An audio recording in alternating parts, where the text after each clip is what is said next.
Welcome to the Loud Lounge with yours truly, Selecta Fray, and today it has finally happened.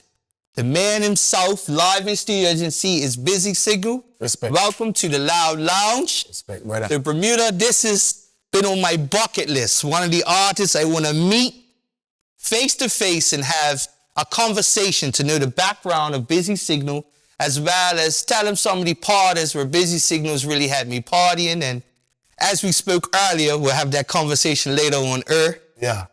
The history of Busy Signal, who he is with music and with outside of music. So we're going to start it simple like this. No long talking. Busy, how long you been in the music industry? Professionally since 05. You know, since 2005. People know me for the breakout song was Step Out at that time. Yes. Yeah, so that came about like last part of 2004, 2005. It was, that type of song at that time. And we're still doing it today. Yeah, now speaking on your breakout song. So I'm going to tell you, that breakout song was when I was in university and a couple of my friends were in other universities. So I'm basically going to say myself, because I represent Awesome Son, but my brothers, Jairus, they had this group called the Dream Team. So it was Twin Star, DJ Scarface, and King Jairus. They went to school in Halifax. Yeah. Put it this way, you had us dancing. Respect. I'm not really as agile as I used to be, but I was a bogle in my day. Yeah. And I was 50 pounds lighter, now I'm more to love, you know what I mean? Yeah. So you had us dancing, and I just want to tell you that, believe it or not, your breakthrough song happened to be a backbone in 2000 as Bermudian anthems. Respect. You'll notice it in your upcoming concert. When you sing it, you will see the appeal. Because you had people in the 60s trying to step out and all that. Yeah. You had people's nanas and grannies stepping so. Still step it out. Yeah, man. I mean, we try to do the music and keep that energy going. You know what I mean? When we do the dancehall music, keep the energy going. Whatever genre, whatever type of style we have to approach it with, we try to deal with it to a level where people can relate and we can keep the energy going and that type of feeling where people feel good about themselves. I want to involve, feel like, yes, I'm a part of the song. It's good that you talked about that, because we're going to actually get into a little bit more where I've noticed you came out as a dancehall artist. You still are a dancehall artist, but I've noticed you've become more versatile in your song selections. Yeah. Because you've hit the soca scene. Yeah. You've also hit Afrobeat scene. Mm-hmm. You know what I mean? So we're going to talk about how do you feel as reggae artists. A lot of times reggae artists get labeled for just being just in the reggae dancehall and genre. Mm-hmm. How do you feel about the crossover appeal? You as an artist that has mastered the crossover appeal. Yeah. How do you feel about that? I mean, it's a blessing for me. It's a blessing. When I found out that I was blessed with the talent to be versatile, nothing couldn't stop me from trying to do or to dabble in different type of style. You know what I mean? So I just say, okay, wow. My peers and my bridging them and the team in the circus start saying, it's all like I can't sing, you. I say, hey. So, you know what I mean? It encouraged me to try to sing. It encouraged me to try to do different things. Say, soca rhythm, okay, wow. I want to start chat some stuff, pan the soca beat, and say, you must say, I can do soca. Those little encouragement get me to where I am in terms Now, of speaking on the soca part, do you believe modern day soca is now taking the 90s format of dancehall? Like, back in the day, I don't know about you, soca is still new to this island. We have carnival, soca's bigger, but back in the day, you only got soca songs on one rhythm. Yeah. So it was always playing singles. Then, like we can say in 2000, maybe 10 and up, they start doing what dancehall was traditionally known for. Exactly. Play the rhythm. Yeah. And now you have Carvin Dubois, you have Busy, you have Conscience, you have Marshall Montano, you can have Shy Marshall. Yeah. Like, you know what I mean? So that's what I was saying was like an evolution. And the time that you were singing soca, it really kicked in because soca has really taken a rebirth. Yeah. Yeah. I mean, I think each genre is doing what they're doing. You know what I mean? And respectively. And Jamaican music and our culture in Jamaica, we inspire a whole bunch of different Genres that came on different the genres. So it's each one is doing what they're doing, you know, trying to hold their place throughout the world. And the world is so big, yet it's right there in your hand, in the palm of your hands with what we got today as internet or whatever device you're listening to music on. You could curate your own playlist, you could do what you want to do and listen what you want to listen. I don't necessarily think this music is doing that and this one is losing it and this one. Nah, I think it's like a fluid. It's flowing. It's flowing because we all doing what we're doing in terms of music and in terms of what we're bringing to the table or to the diaspora and outside the diaspora. Yeah. Now, speaking on that, we touched about your breakthrough song and how you've been versatile and sang under different genres. Yeah. Let's do the walk back, the beginning of Busy Signal. Yeah. Who was Busy Signal first as the artist? How did it start? Let's talk about your first performance, stuff like that. Yeah. I don't remember everything, but I remember this. I started out in church. Okay. You know, from a humble Christian background. Okay. My mom's a Christian, my granddad is a pastor, was a pastor before he passed away. My grandparents, you know. I was in a Christian home growing. You know, the first place that I held a microphone was in church. The first place where I saw musical instruments, you know, guitars, drums, keyboard was in church. Tambourines, like shakers, was in church. You know what I mean? So I started out in church, you know, in home, in church, in school, just doing the fun things as a kid. I didn't know it was gonna be my career path. You know what I mean? So we was just doing this as just to do it as a fun thing. But I remember when elders used to tell me back in the days, you know, you got something, you know, but we didn't have the resources either. Yes. We didn't have the way and the how to okay, we're gonna go to the studio, we're gonna do this, this is the way you're supposed to write a song, this is the way you're supposed to do the bars. Yeah, melody. You know what I mean? Yes. So we didn't have those type of structural. Nah. But at the end of the day, what I was blessed with and didn't even know was a talent. Yeah. Because I didn't know. Like elders could have seen it, my parents could have seen it, my grandparents, like peers could have seen it, but I personally didn't even know that. You know what I mean? I know that I could feel this. I know that I got a timing. I know that I was on the timing. There's a delivery. Yeah, and I was like, yo. And then I know that if I hear a beat playing, I could start singing something and it was gonna be on key. Yeah, right. I started recognize those things early, but I didn't know what I have. Okay. Because we're young. So we started out in church, like I was saying, and you know, in the school, you know, beating on the top of the bench is the desk and doing what we do. Because we didn't have a professional music program in school either. Okay. So at no point in time, I had never been to a professional music training institute. Okay. You know what I mean? So it's just raw talent here. And we started out that way, and then, but you always have different corporate companies doing competition in Jamaica. Yes. You know, you have the Pepsi Talent Search, you have the Red Stripe, yes. You have the Red Label Wine Talent Search, and all those things used to be advertising on the radios and the TVs there in Jamaica. We still didn't have any way how to put a demo together. Back in the days, it was a cassette. Yeah. You put it on a DAT.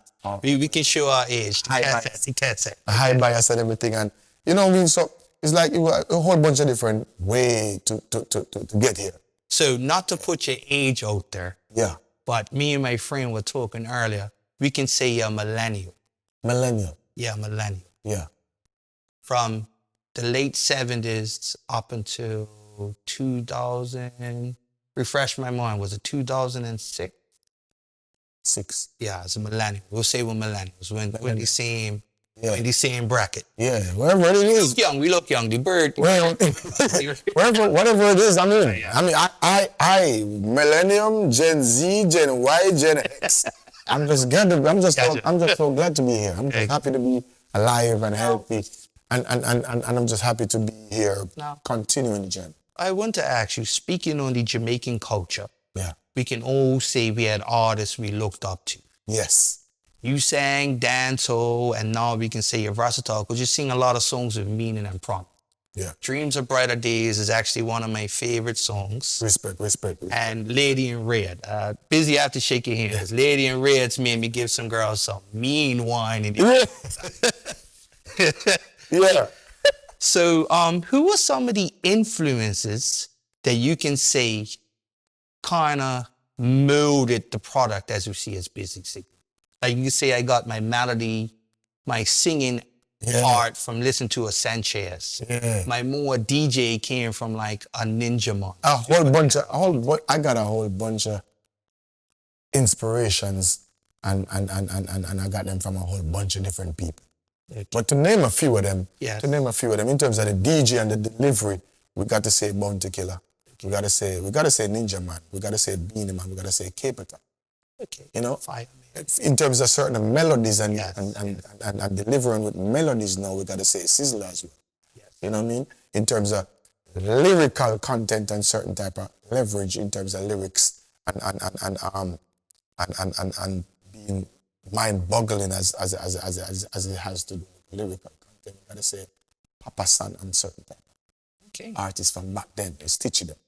You know what I mean? In terms of stage performance and certain movements on the stage, we have to say, we have to give it to Shabara. Okay. Beanie Man, great stage performance as well. So it's like a whole bunch of inspiration from these people. Have molded to create a product we say as And then now, with songs, like, because we grew up in Jamaica listening to all different types of music. We listen to a lot of country music in Jamaica. Yeah, I learned from Kenny Rogers, I learned from Jim Reeves, I learned from like Marty Robbins. You know what I mean? We listen to these people, I learned from Enya. So that, from what we're saying, and believe it or not, Bermuda is like that. So we have this annual party, it's called Soul to Soul. Soul to Soul. So Soul to Soul's big. Shout out to Ranger Force, that's my friend. He brought that element to give the whole spectrum to create a better understanding of music. Yeah. Like, for instance, one of Remain Virgo's biggest hits is Soul Provider. Soul Provider. But a lot of people in Bermuda knew the Remain Virgo version, but they knew Michael Bolton. Yeah. You know what I mean? Yeah, so we got to bring them back to that. We can say, because, you know, I'm a DJ too. Yeah. Earth Supply is a group from Australia where a lot of the reggae songs come from Earth Supply. Yeah, man. You know, Air Supply. Terry Lennon. Yeah, man. A lot of those guys sing those songs. Yeah, man. So I understand now from this dude, that's where you get the versatile aspect of your singing in these songs. Yeah. Because your musical base is not strictly reggae. It's not You strictly listen across the... just like you were saying just now about the song with Romain or some of the songs with Sanchez or even Ghost or something really give us a lot of reggae style from different inspirations. Just like the One More Night version of my verse. You know what I mean? Phil Collins. Or even the Commodores, you know, with Lionel Richie, with Night Shift. You know what I mean? So it's like these things help us and we get inspired by these great artists and we deliver the music in reggae style. People appreciate. Yes. Yeah, man. And a lot of the times, I can see this, when you deliver those songs in your reggae style, a lot of the younger generation only knew your version. You're helping educate them. Yep. To let them listen to a different genre. Oh, Yeah. he got that from Phil Collins. Yeah. Oh, Michael Bolton sings the original. Because a lot of times when you go on YouTube, Yeah. sweet. When you type. You're right. You type your song. Both of them. First, both of them come up. Yes. So we're going to listen to Busy. And you say, you know what? Let me click on this. Let me vacuum my house and have the YouTube in the back. It's like, oh, Yeah.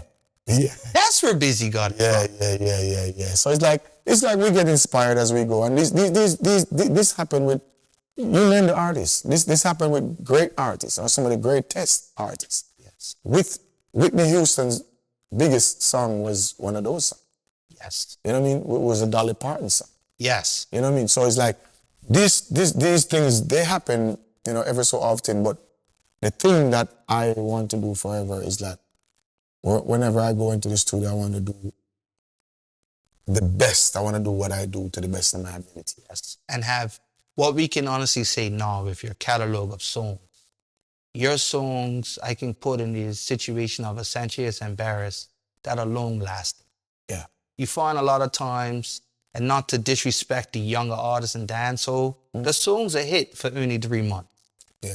Well, that's I cool. mean- That's not a disrespect. That's facts. Right. I mean, We're now, yeah. you, I can say Christopher Martin, Remain Virgo. I can actually put Deani in there. Because Deani's song, Live a Little, is an anthem, but that's a song you can tell certain songs that have longevity. I have the potential to. Have the potential where it's like, it's a song that you can relate to. Yeah. And I can say we wouldn't call you a dinosaur, but the last ones in that generation that still have the music that is forever, that will forever be played. Living. Yeah, man, and thank you for that. Thank you for that recognition, because sometimes these are the little things, or these are the big things that keep me going. You know what I mean? These are the things that when I get back to the studio next time, I was like, yes, all right, we got to do this, because, yeah, when we got the inspiration, we got the message from you, we got the type of recognition from you to keep me going in terms of what I do. Now, we can say business has been all over the world. You've done your tours of Europe. I believe you've done your tours of Africa. You've been to Africa. Yeah. So we already know you mastered the Caribbean. You've been throughout the U.S. Which was that tour date that Busy said, you know what, I'm performed here, but it was still give you that nervous moment where you're just like, you know what, I'm here in Africa, like I'm in the motherland. Yeah. Like which one was that moment that stood out that said Busy say, hey? I wouldn't say it would be a nervous moment, but I would say it stood out. It stood out a lot. Like when I went to Africa for the first time, my first trip to Africa was the Gambia. Yeah, and I didn't understand what was going on. I just know that there was a whole bunch of soldiers. There was a whole bunch of, armed soldiers and everything moving me, and was being transported in bulletproof vehicles and stuff like that. But I mean, I'm just there as an artist. But I'm looking through the windows and I'm like, people just going crazy, and I was like, Busy? Tomorrow the show at the stadium is gonna be crazy. And it was me, I was on the show, and then they had like, I think they had 2 local supporters was on the show as well. They had to try to keep the show twice. The stadium, Here was rammed. the stadium, I think at the time the stadium held 62,000 people. Now we'll hold it right there. Yeah. You ready? We're gonna give you the real address, right? $62 is the population of Bermuda. Whoa. You had the whole population of Bermuda at that show. So that's got you thinking. The whole 21 miles, you had the whole population of Bermuda there. Yeah, bro. So it's like, these are the type of blessing that I said I don't even know how to feel, but it's not a nervous feeling, but it's a feeling, it's overwhelming with joy, and then now you see what the work is doing, and how it's taken, how it's connecting to people, different places. Like the same song you was talking about earlier, Dreams of Brighter Days, like that song has been used by the president of Kenya to campaign for the people, Dreams of Brighter Days, to uplift them and stuff like this. And it's like these things, it makes me want to keep going. It makes me want to do more. It makes me want to, you know what I mean? Encourage my circle to do some of the same things or similar stuff with similar topics that could uplift people. That's where it has a big appeal. Big appeal. Yeah, man. So it's like, these were some of the moments that it shook me. So it wouldn't be a nervous breakdown or a nervous system, but it would be a level where you say, wow. You know what I mean? You see people singing, you see people enjoying themselves, no fighting, no nothing, nobody cars was broken to, nobody, like, no type of, Peace and unity. Not even the slightest criminal offense was not committed. People just enjoying music and enjoying themselves, and everybody went home, and then you hear it in the news in the morning. On my way to the airport, you hear, wow, people was just enjoying it. It was a great thing. My grandmother was there. My grandkid was there. You know what I mean? It's crazy. It's crazy, and in a good way. Yeah. Now, speaking on that, we got into your stage shows and stuff like that there. You're a dancehall artist. So you are in the sound system Yeah, culture. yeah. Now, speaking on that, I'm going to throw you under. Who is your favorite sound system? Because every artist has a sound system Yeah. that, the benchmark. And what was it like, let's say, when a Stern Love called you and said, hey, Busy, this is Repo. Yeah. Meet me at the studio. What was it like, that moment for you?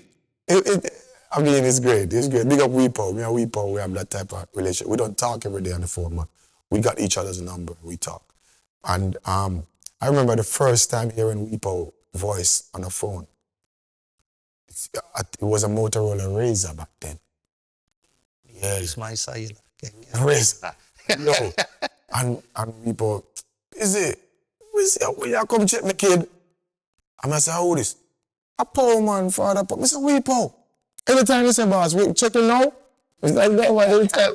So it's like, I remember those conversations and them time we was singing a song, we're not going down. All them up and them up and them frown. Can't take stone loves, it was way back then. You know what I mean? So I went there and I do I think 5 or 6 dub plates at that meeting that we go to. So he gave me a time and I went there and I did the dub plates and everything at his studio, at Stone Love headquarters, and it was great. You know what I mean? We keep doing dubs over the years, but in terms of my favorite sound, we have sound thing is we have to put them in we got to specify. Okay. Because you have war sound. Yeah, so you have juggling. You have juggling sound. Okay. Who's your juggling sound? Juggling sound is Stone Love. Okay. War sound is based on this. Yeah. Me and he is legends, because I'm a bias, and everybody knows this. I'm at Addis Upper, I'm at So Supreme. Yeah. I'm a bias Space Odyssey.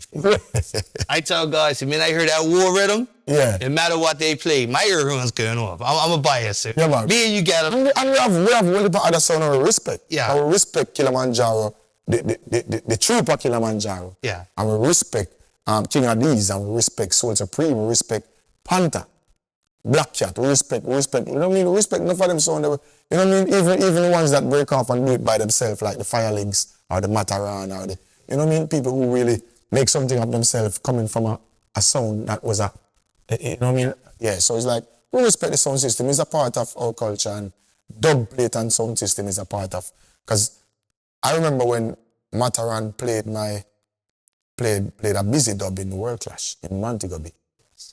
No one knows who's that artist, but the song was the place.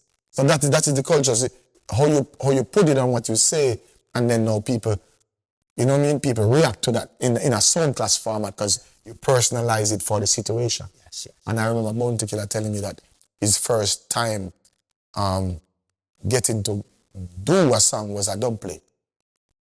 They might talk about dub for dub, tell them go dub. That was like a dub plate style given to Metro Media. Yes. To do a dub plate for a clash.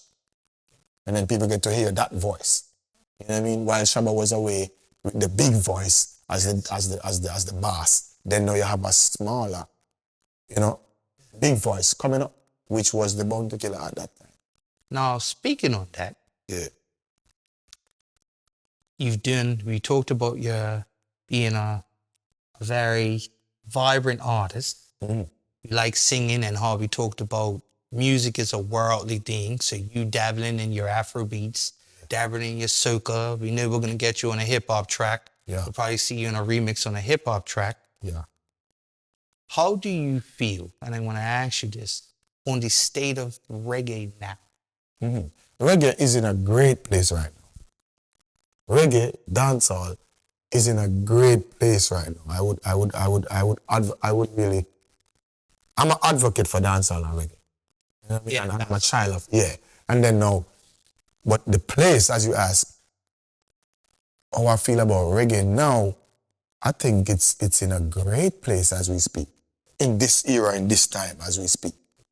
Yeah. And what's happening for reggae right now, and for the culture, right now is, I think, is better than ever in this time.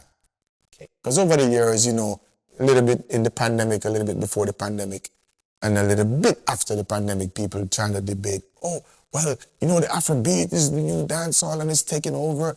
And yeah, you know, this, that, and dancehall is dead and, you know, reggae is dying because now. What would they say now? You know what I mean?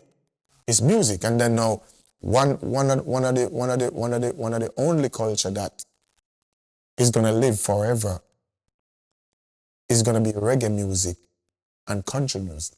Yes, because they were the birthstones to create other subgenres underneath. You know what I mean? So sometimes you have a time, likewise, with anything in the world, you got a circle and a cycle. You know, so sometimes things is flowing in this direction, and then a little, you know, and then it goes around, because you got a generation gap as well. Yes. You know what I mean? Rest in peace to Coco T, you know, Barry Salmon as an elder, you have Freddie McGregor as an elder, you have Ken Booth as an elder, you have a lot of these elders, you know, that's doing what they're doing, but is in the elder mode. You know, if you have Marcia Griffiths that's still doing it in elder mode. And then now it comes down to the Beanie Man, the Bounty Killer, the Shabba Ranking. Well, the Shabba Ranking, the Buju Banton, all of them come right now.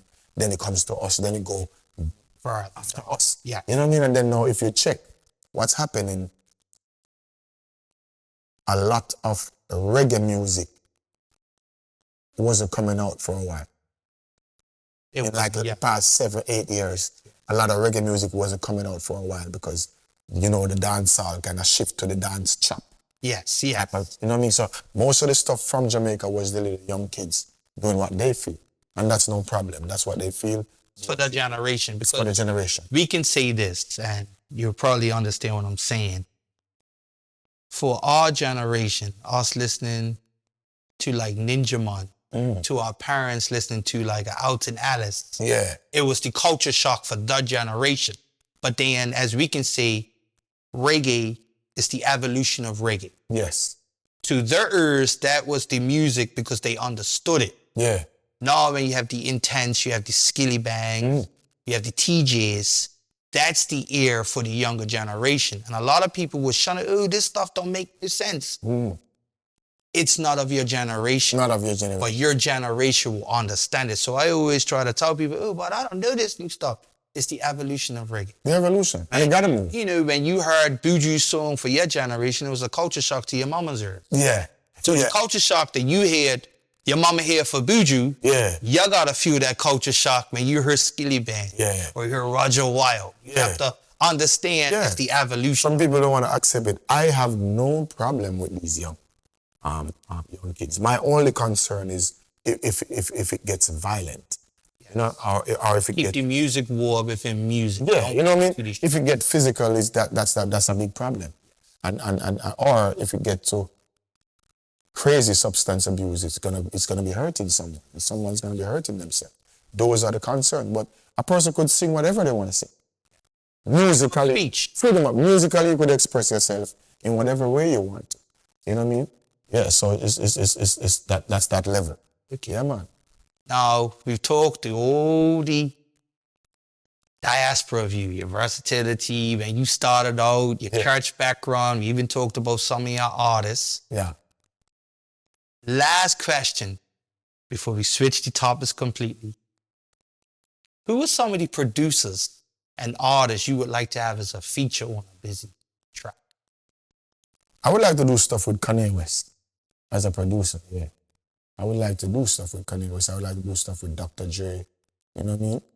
I would like to work with, well, some of the producers, I don't even know them. Okay. Yeah, but I respect some of the music that I hear. And like, because you got, as you can see, I think outside the box, it's not just producers locally in Jamaica. Yes, thinking all locally. Yeah, we try to spread our wings as Caribbean. So how about I throw this out there to you? I would like to get busy on a Cali track. Make it happen. We could make it happen. We the best. We the best, not the less. Yeah, you know I'm getting the weight, so you might you might see me at that Cali thing, but I promise I'll keep my shirt on when I'm running. Leave it at that. So before we end this interview, it's been a great interview. Who is busy outside of music? Outside of music is just a humble soul, you know, moving around, you know, with my close circle. And, you know, I love to go on excursions in terms of, you know, we just jump in a bus and just drive around Jamaica. I love that.